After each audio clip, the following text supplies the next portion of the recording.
여러분 안녕하세요. 실무부터 캠프 비긴랩의 HR 강사 루디입니다. 여러분은 회사에 지원할 때 어떤 걸 주로 보시나요? 채용 홈페이지나 기업의 사이트, 블로그, 채용 공고 같은 것들을 보고 이제 정보를 살펴보실 텐데요. 그 밖에도 여러분들이 중요하게 생각하는 게 있죠. 바로 기업 평판 사이트입니다. 기업 평판 사이트는 우리가 흔히 알고 있는 잡플래닛, 블라인드, 크레딧잡, 캐치 이런 것들이 있어요. 이제 블라인드 같은 경우에는 기업 이메일 계정이 있어야 접근이 가능하기 때문에 비교적 신입분들은 보기가 어려운 채널이기는 한데요. 이제 크레딧잡이나 캐치 같은 경우에는 연봉 정보나 재무 정보 위주로 제공을 하기 때문에 이제 좀 더 날 것의 정보를 얻기 위해서는 많은 분들이 잡플래닛을 애용하시는 것 같습니다. 그래서 이제 잡플래닛 리뷰 평점 2.5점대 미친 걸려라, 내지는 평점 1점대는 이제 면접도 보러 가지 마라, 이런 무수히 많은 소문은 달고 있는 잡플래닛이 이제 취업준비생분들이 어떤 기준으로 잡플래닛을 판단해야 되는지, 정보를 어떻게 이제 내가 필요한 것들만 캐치해서 봐야 되는지를 많이 어려워하시는 것 같아요. 자, 그래서 리크루터 및 인사팀장으로 경력이 있는 제가 그동안 배운 것들과 경험을 근거로 해서 사실을 좀 말씀드리려고 해요. 일단 기업 리뷰에 대해서 판단하기 위해서는 잡플래닛의 리뷰 구조와 그리고 어떤 사람들이 작성하는지를 아셔야 해요. 잡플래닛을 한 번이라도 사용해 보신 분은 아시겠지만 잡플래닛에 있는 기업 리뷰를 보려고 하면 내가 기업 리뷰를 하나 작성을 하거나 아니면 이제 멤버십을 가입하거나 또는 내가 다니고 있는 대학교가 제휴대학이거나 이런 조건들이 있어야 돼요. 연봉 정보도 마찬가지고요. 멤버십은 이제 한 달 기준으로 2만 원을 웃도는 금액이에요. 그래서 나는 신입이고 연봉 정보가 너무 궁금하다 하면은 내가 제휴대학이 아닐 때 어쩔 수 없이 이제 결제를 해야겠지만요. 이제 반면에 회사에 잘 재직하고 있는 분들은 어떨까요? 나는 당분간 이직 생각도 없고 다른 회사의 평점도 궁금하지가 않아요. 그러면 내가 리뷰를 작성할 이유가 없겠죠. 더구나 리뷰를 작성한 순간부터 1년 동안 이제 기업들의 리뷰를 볼 수 있는 권한을 주기 때문에 이게 내가 진짜로 필요할 때 아껴뒀다가 쓰는 게 낫지 않을까요? 그렇기 때문에 이제 잡플래닛 리뷰를 작성하는 사람은 크게 3가지 분류로 구분된다고 할 수 있어요. 먼저 첫 번째, 퇴사자. 그리고 두 번째, 재직자. 괄호 열고 회사가 정말 좋아 죽겠는 좀 특이한 사람. 그리고 여기에 플러스 경영진이나 HR처럼 기업의 리뷰를 좀 만져야 될 필요성이 있는 사람이죠. 우리가 배달 음식을 시켜 먹을 때 있잖아요.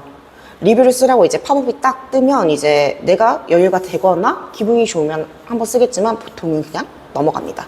귀찮거나 해서요. 물론 이제 리뷰 이벤트가 있거나 하는 그런 대가성이라면 조금 말이 다르겠지만 보통적으로 그렇습니다. 그래도 우리가 대가 없이 리뷰를 작성할 때가 있긴 있어요. 그게 언제냐면 음식이 정말 맛있었거나 또는 음식이 너무 맛이 없었거나 서비스가 실망스러웠을 때. 이렇게 우리가 리뷰를 작성하는 이유는 내가 경험한 제품과 서비스에 대한 이야기를 상대방한테 전달해주고 싶을 때 작성을 합니다. 그게 긍정적인 정보든 부정적인 정보든 말이죠. 기업 평판 사이트도 마찬가지예요. 리뷰를 작성하는 사람들은 그 회사에 대한 나의 경험을 상대방에게 전달하고 싶은 사람입니다. 그래서 퇴사자의 정보가 압도적으로 많아요. 아닌데? 재직자도 있던데? 라고 얘기하시는 분들, 잡플래닛 리뷰를 작성하려면 이제 실제로 다니지도 않은 사람들이 리뷰를 작성하면 큰일 나기 때문에 근로복지공단의 근무 데이터를 가지고 오긴 합니다. 다만 이제 우리가 작성을 할 때 현 직장인지 전 직장인지 언제 퇴사했는지 이런 정보들은 작성하는 사람이 자율적으로 선택을 해서 작성을 하게 되어 있어요. 그래서 내가 비록 이 회사에서 퇴사를 했지만 내가 이렇게 부정적인 글을 썼다는 거를 아무한테도 알리고 싶지 않아. 나의 존재, 내가 썼다는 거를 알리고 싶지 않아 라는 생각으로 내가 이미 퇴직을 했지만 그 직장에 지금 다니고 있다라고 표시를 할 수도 있고, 또는 내가 지금 재직 중이지만 걸리지 않기 위해서 퇴사했다라고 표현을 하는 사람들도 있고요. 퇴사자는 아시겠지만 이유 없이 퇴사하지 않습니다. 뭐 연봉이 마음에 안 들었거나 아니면 복지가 마음에 안 든다거나 또는 상사나 대표가 너무 지멋대로거나 뭐 이런 식으로 부정적인 이유가 어쨌든 있긴 있어요. 그 점을 먼저 참고를 하셔야 됩니다. 이제 우리가 잡플래닛 리뷰 구조와 어떤 사람들이 주로 리뷰를 쓰는지를 대충 알았어요. 그래서 우리가 이제 잡플래닛을 볼 때 어떻게 정보를 가려내면 좋은지를 한번 이야기를 해볼게요. 먼저 첫 번째, 잡플래닛 리뷰나 퇴사자가 하는 말을 참고해야 할 때는 이건 퇴사자가 하는 말이다 라는 사실을 조금 유념해 주셔야 돼요. 그리고 공통적으로 이야기하는 부정적인 측면을 좀 주의 깊게 살펴볼 필요가 있습니다. 예를 들면 수많은 부정적인 이야기들 중에서 시기를 가리지 않는 야근의 문제점이 계속해서 나온다든지 아니면 조직이 전체적으로 시간 약속을 안 지킨다. 또 의사결정이 지나치게 늦고 갑자기 막 일을 촉박하게 시키는 경향이 있다. 뭐 이런 식으로 비교적 디테일하면서도 조직의 치명적인 단점들이 반복해서 나오는 리뷰들이 있어요. 이런 것들은 사실일 가능성이 비교적 높습니다. 반면에 반복적으로 나오지도 않고 개인적인 감정이나 이런 것들을 좀 표현하시는 리뷰들이 있어요. 이런 것들은 사실이 아닐 수도 있으니 이제 판단하실 때 좀 주의를 해주셔야겠죠. 잡플래닛 리뷰 보는 법 이제 두 번째, 평점만 보지 말고 리뷰 개수도 확인을 하셔야 됩니다. 우리가 두 가지 회사를 놓고 한번 볼게요. A 회사는 이제 리뷰가 5개인데 평점이 4점대예요. 반면에 B 회사는 리뷰가 2.9점이고 평점이 한 이제 200개 정도 가지고 있어요. 그렇게 따지고 보면 이제 A 회사가 B 회사보다 더 좋은 회사냐? 저는 그렇지 않다고 생각을 합니다. 이제 저라면 리뷰 3점대가 아쉽게 되지 못한 B 회사를 리뷰를 조금 더 꼼꼼하게 볼 것 같아요. 잡플래닛 리뷰 보기 이제 세 번째, 퇴사자들이 이야기하는 장점은 정말 장점일 수 있어요. 뭐 이제 진짜 내가 퇴사하고 은근히 이제 얄미운 감정으로 이 회사에 엄청난 리뷰를 써서 이제 골탕 먹여주겠어 라고 생각하신 분이 장점을 그래도 생각해보니까 이 회사 이건 좋았어 라고 생각하고 쓴 거는 진짜 장점일 수 있다라는 거죠. 그래서 채용 공고에서 이제 회사에서 숱하게 강조하는 복지들이나 조직 문화 중에서도 그 퇴사자가 인정한 복지는 내가 진짜로 실제로 그 회사에 입사를 했을 때도 체감할 수 있는 복지다라고 생각을 해주시면 좋습니다. 이제 마지막으로 여러분들이 가장 크게 고민하시는 평점 2점 몇 점대 뭐 이하인데 이 회사 가도 될까요? 또는 뭐 몇 점부터 거르면 되나요? 뭐 이런 질문에 대한 답을 좀 드려볼까 해요.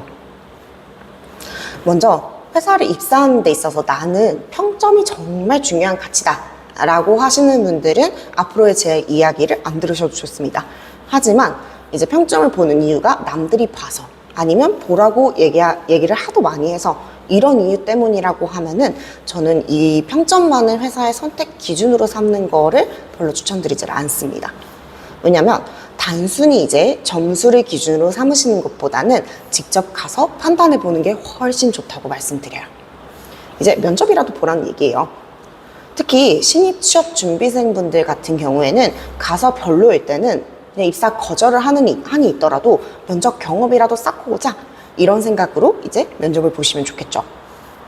면접에 가서도 이제 판단할 수 있는 게 너무 많아요. 이제 평점 같은 경우에는 퇴사자나 아니면 재직자의 그런 부정적이거나 긍정적인 이야기들을 단편적으로 이제 글로써 읽는 거지만 직접 내가 면접장에 가거나 아니면 회사에 방문해서 그 담당자들을 직접 마주했을 때 느낄 수 있는 거는 그 면접관이 나를 어떻게 대하는지, 사람들한테 어떻게 대하는지, 또 이 회사에 다니는 사람들의 표정이나 분위기 같은 건 어떤지 이런 것들을 좀 종합적으로 내가 직접 판단을 해볼 수 있겠죠.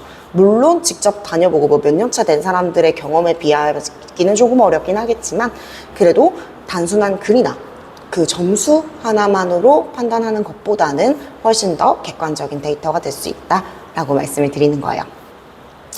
자, 그래서 이제 제가 마지막으로 말씀드리고 싶은 건 잡플래닛 리뷰 뭐 또는 크레딧잡이나 이런 캐치 같은 평판 사이트에 너무 의존하지 마시고 직접 면접 보면서 부딪히면서 그 회사를 판단해 보는 걸 추천드린다고 말씀드리고 싶습니다.